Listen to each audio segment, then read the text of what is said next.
Hello, and welcome to Chapter 4 of The Bigger Picture.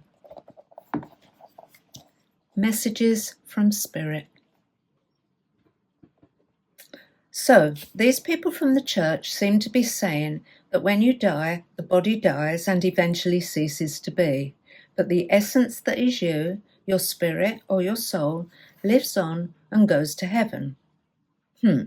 That's just about what I had thought, but how do I know that's true?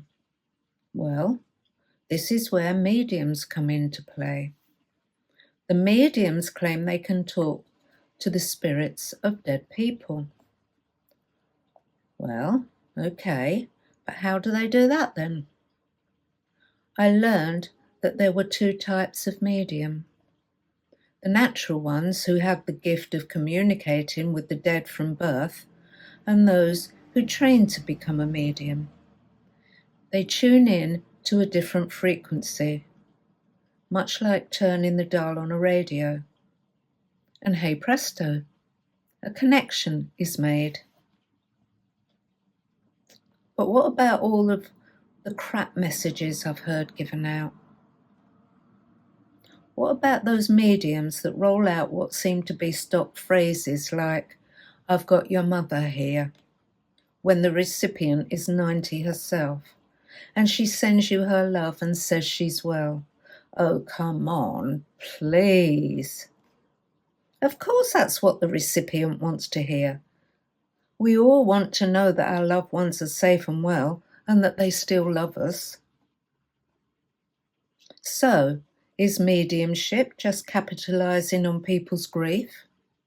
Well, in some cases it might be.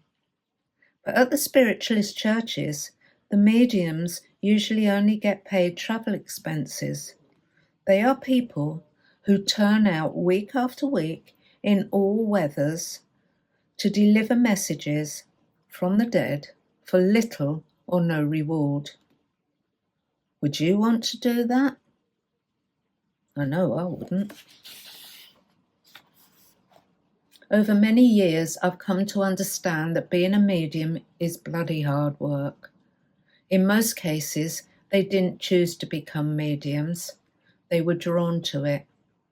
In fact, when you decide to work for spirit, you don't always get to choose what you want to do, but are drawn to, and sometimes pushed, often kicking and screaming, towards what is meant for you, your purpose, as it were. I never chose any of the work that I did for spirit, but I knew that the time was right for me. I can't really explain how I knew, gut instinct and intuition, I guess, but over the years I've discovered that if something is meant for me, it flows well. But if it isn't, then I struggle and nothing really works with what I want to do. So, go back to talking to dead people. Yes, you really can. I've done it myself. But I know I wouldn't like to be a medium. They work hard in developing their skills and get extremely upset when they are portrayed on TV as fakes or charlatans. Some people need the reassurance that a medium can give, that their loved ones are indeed safe, well, and free from pain.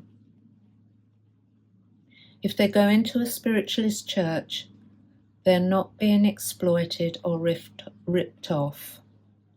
There is no fee for medium services unless you want a private reading.